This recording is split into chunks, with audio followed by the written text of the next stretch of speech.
Okay, so this essay is approximately 5 paragraphs. The first paragraph mentions Rachel and myself, right? Introducing both of our experiences without providing excessive detail or summary.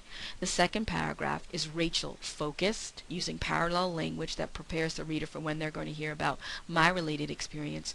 The third paragraph continues on about Harris, and it's also using language that I'm going to use later on to describe my experience while making clear what our experience had in common and what was different about our experiences, one of which was our social realities.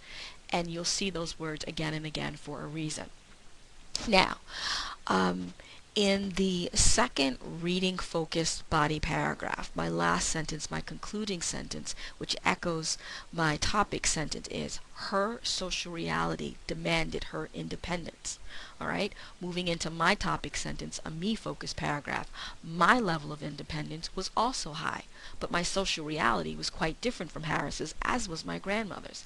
I was in my 20s and part of a large extended family, which included my grandmother's fiercely loyal daughters who were very much involved in her care. While she had limited mobility before the stroke, my grandmother could stand. It was painful to watch her walk because at any moment she could fall. She could also talk. And talk she did, inviting me to stand close to her to her bed in patois, comme l'état kiku. One day, however, her words came to an end. After her stroke, she never spoke or moved again.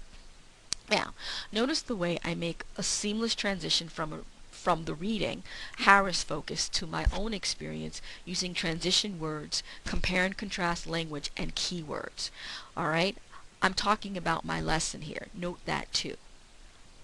Because I've promised the reader that I would. I've said, this is what she learned, this is what I learned, that was her experience, this is my experience, which was derived from someone else's experience. Okay, so I'm using the words independence. Okay, we're both very dependent. I've already told you in the previous paragraph at what cost she developed her independence, right? She's a middle-aged single woman. These are two things that created the need for her to be independent. My social reality was different. I was in my 20s, not dealing with ageism, part of a extended Caribbean family, which is a completely different dynamic than a nuclear American family, right? So I'm setting up what we have in common, what we don't share, that sort of thing. You get that point. Okay.